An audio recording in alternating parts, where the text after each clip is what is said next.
जगद्गुरु तुकोबरेंच्या काळामध्ये जिकडे तिकडे संत अवताराला आले. सातारा जिल्ह्यात जयराम स्वामी, पुणे जिल्ह्यात शिरूर तालुक्यात देवदैठणा गावी निंबाराज, बीड जिल्ह्यात आष्टी तालुक्यात पुंडी व्हायरा गावी एका मुसलमान कुटुंबामध्ये एका महापुरुषाचा अवतार झाला, शेख मोहम्मद. बाप खाटकाचा धंदा करत होते त्यांचा. 10 वर्षाची होती शेख मोहम्मद. बापाने एके दिवशी हातात सुरी दिली, बकरा दिला, मोहम्मद याची कुर्बानी करून घेऊन ये. 10 वर्षाचं बाळ महाराज काय कळतं त्याला. हातात सुरी घेतली, बकरा घेतला आणि दूर गेले, सुरी घासायला लागले. प्रातस्मरणी गुरुदेव धुंडा महाराज म्हणायचे, काही प्राण्यांना जन्मतात देवानी जन्मसिद्धी दिली. उदाहरणार्थ गाढव, गाढवाकडे काय सिद्धी आहे? पाण्यामध्ये जर विष कालवलं, मिसळलं तर एकाच प्राण्याला कळतं, त्याचं नाव गाढव आहे. म्हणून पूर्वीच्या काळी युद्धाला ज्या वेळेला घोडदळ घेऊन जायचे ना राजे, त्याचे ते गाढव घेऊन जायचे का? पाण्याची समीक्षा करण्याकरता. न जाणो एखाद्या परकीय शत्रूने जलाशयात विष घातलं आणि आपल्या सैन्याचा घात केला तर काय होईल, म्हणून पाणी तपासण्याकरता पाणी पात्रात घ्यायचे, गाढवा पुढे ठेवायचे. डोळे झाकून जर गाढव पाणी प्यालं, पाणी निर्दोष आहे, आणि हुंगून जर बाजूला गेलं तर समजायचं पाण्यात दोष आहे. गाढव असा प्राणी आहे महाराज, तो तहानेने मरेल पण विषारीन गढूळ पाणी पित नाही. हे मी गाढवाचं सांगतोय. ठाला ठाला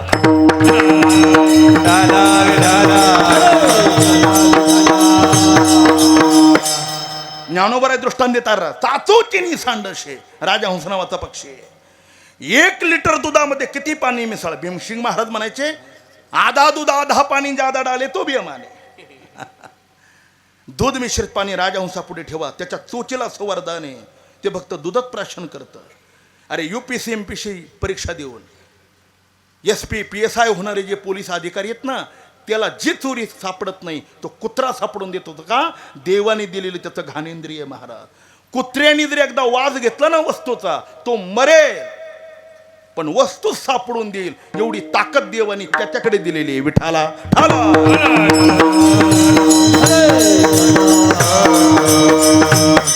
तसा बकऱ्याला बांधला आणि सुरी घासू लागले.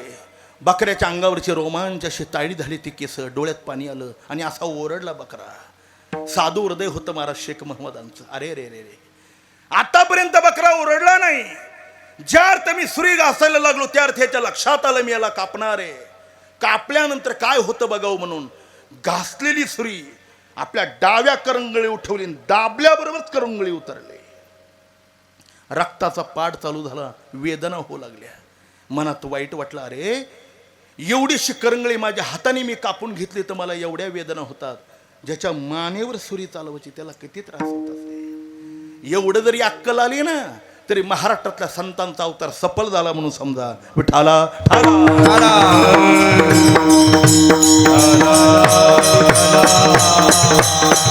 अरे भूतदया गाई पशुचे पालन, तान्हेल्या जीवन वजा माझी, ही आपली परंपरा आहे. किती वाईट आहे सध्या, न बोललेलं बरं आहे. चला, बकरा सोडून दिला, सुरी फेकून दिली. बाबा कशाला हिंसा करता येईल, केवढं पाप आहे. 10 वर्षाच्या मुलाच्या कमरेत लाद घातली बापाने. हाय चालता घर सोडून जाय, मला 5 मुलं आहे आणखी, तुझी गरज नाही. बीड जिल्हा सोडलं, नगर जिल्ह्याला श्रीगोंद्याला आले. आजही रोडच्या कडेला जी मस्जिद आहे, दर्गा आहे, तिथे थांबले. हिंदू पंडितांना विनंती करू लागले, मला हिंदू धर्मात घ्या. सनातनांनी कर्मठ लोकांचा काळ होता, त्याला हिंदू धर्मात घेतलं नाही. कार्तिकी वारी जवळ आली. चांगा बोधले नावाचे साधू भगवत भजन करत त्या रस्त्याने पंढरपूरला निघाले. रामकृष्ण गीती गात, टाळच पुळ्या वाजवीत, छंदिया पुल्या नाचत, निज घेऊन फरिते गा. अशा भगवत भजनात तल्लीन झालेले चांगा बोधले. आणि शेख मोहम्मद महाराज मस्जिद मधून पळत आले, नमस्कार केला. महाराज मला वारकरी व्हायचंय, मला माळ घालायची, मला पांडुरंगाच्या दर्शनाला तुमच्या बरोबर पंढरपूरला यायचंय, मला माळकरी बनवा, मला हिंदू धर्मात घ्या. चांगा बोधल्याने एकच उत्तर दिलं, मोहम्मद पांडुरंगाच्या दर्शनाकरता जात आणि धर्म बदलावा लागतोय, तुम्हाला कोणी सांगितलं? ज्ञानोबराय सांगतात, अभिमानून संडी स्वजातीचा. ज्याला त्याला जातीचा अभिमान असला पाहिजे. आमुची माळी याची जात, आम्ही वारीक वारीक म्हणे नरे हरीस होणार, म्हणे चोखयाचा म्हणे शिंपियाचा नामा, म्हणे चोखयाची महारीन. अहो 700 वर्षापूर्वी सगळ्या जातीपातीतल्या लोकांना संत करणारी एकटेच ज्ञानोबराय. कबीर मोमीन लथेप मुसलमान, तुम्ही जात सांगा, त्या जातीतला संत मी तुम्हाला सांगतो. हे केवळ ज्ञानोबरांचे उपकार आहेत. ठाला ठाला.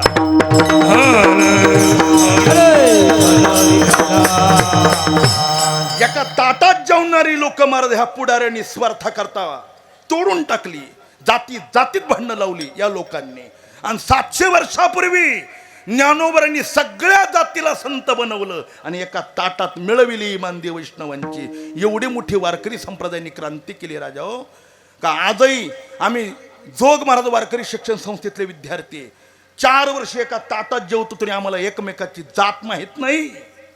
आणि आज जाती करता लोक भांडायला लागले. काय संतांचा आदर्श घेतला पाहिजे. ठाला ठाला.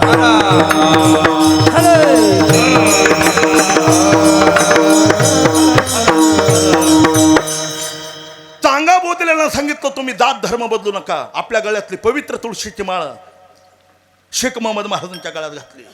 रामकृष्णारी मंत्र दिला महम्मद लगेच पंढरपूरला येऊ नका.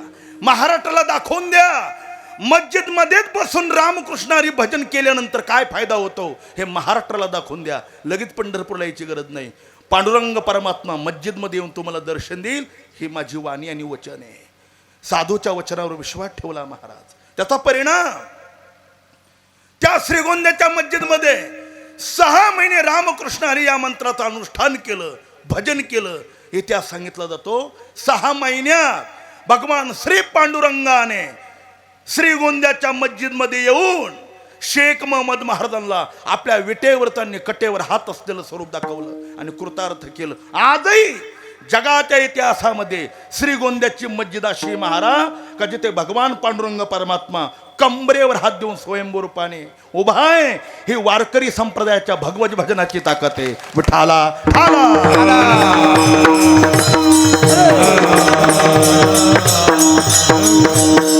या वाटेने आम्ही चाललो. येणे पंथे माझे स्वल्प वाटे चला जाऊ माझे गाऊ विठ्ठल.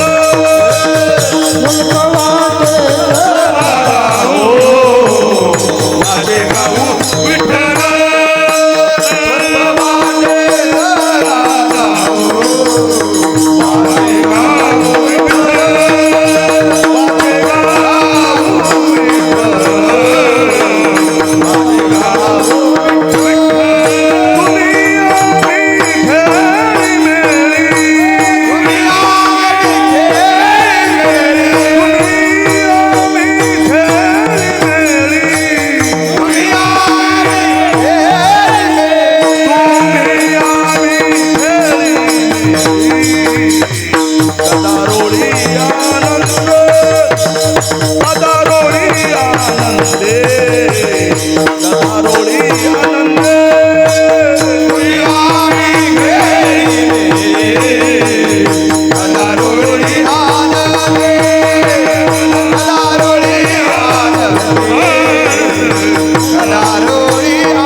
तुका म्हणे तुम्ही तलायाची वाटे भरवशेनी भेटे पांडुरंग.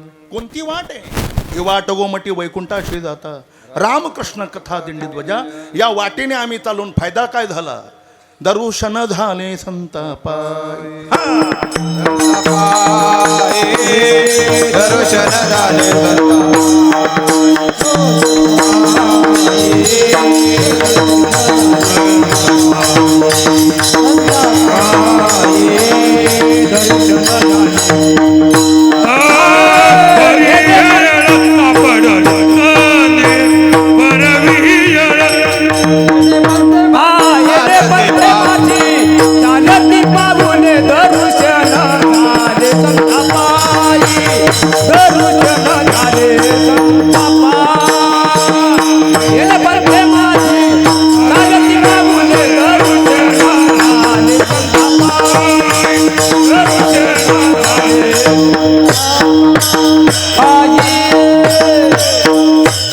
संतांनी सांगितलेल्या मार्गाने गेलो आणि फायदा झाला. दर्शन झाले संतापायी.